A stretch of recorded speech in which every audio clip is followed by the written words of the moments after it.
तो एक गवर्नर एक ऐसी अथॉरिटी बन गई है जिसके जिसके कामकाज से सरकारें गिराई जा सकती हैं। और फिर बात करते हैं गीता की,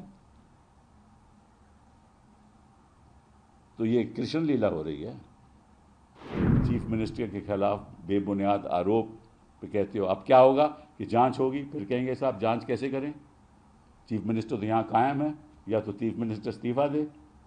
सारी पार्टीज को, सारी ऑपोजिशन की पार्टीज को इकट्ठा होकर ये मामला उठाना चाहिए।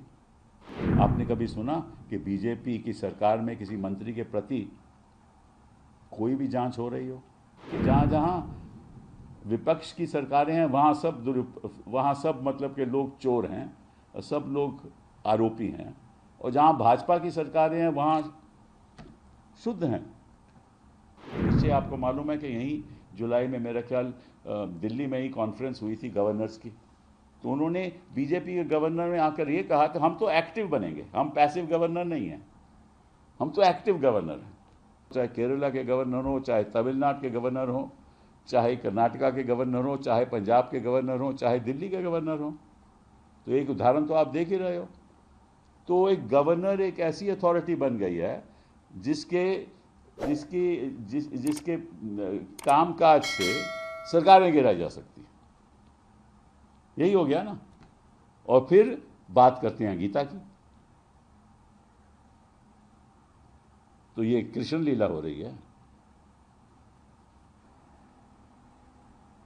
कि आप सरकारें गिरा रहे हो, चीफ मिनिस्टर के खिलाफ बेबुनियाद आरोप पे कहते हो अब क्या होगा कि जांच होगी, फिर कहेंगे साहब जांच कैसे करें, चीफ मिनिस्टर तो यहाँ कायम है, या तो चीफ मिनिस्टर इस्तीफा दे।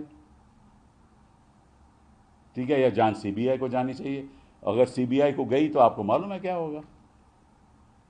तो एक षड्यंत्र है, सरकारें गिराने का षड्यंत्र है। तो या तो 10th शेड्यूल का दुरुपयोग होता है या लोगों खरीदो फरोख्त होता है, सरकारें, इलेक्टेड सरकारें गिराई जाती हैं, जैसे मध्य प्रदेश में, उत्तराखंड में, कर्नाटका में, हर जगह, अरुणाचल में, कई जगह ऐसे ही सरकारें गिराई गई। और या आप ईडी को इस्तेमाल करते हो। तो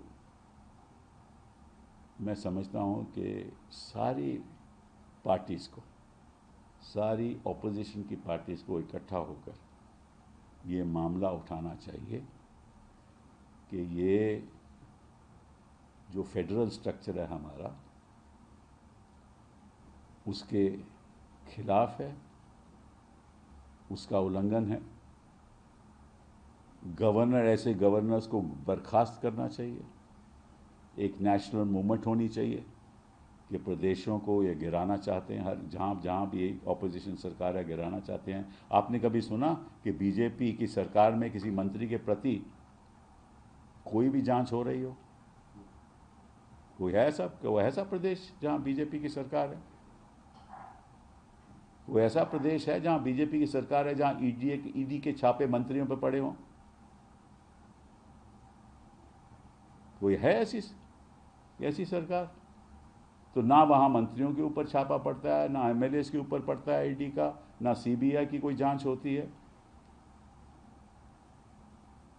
तो ऐसा क्या कि हिंदुस्तान ऐसा है कि जहाँ जहाँ विपक्ष की सरकारें हैं वहाँ सब मतलब के लोग चोर हैं और सब लोग आरोपी हैं, और जहाँ भाजपा की सरकारें हैं वहाँ शुद्ध हैं।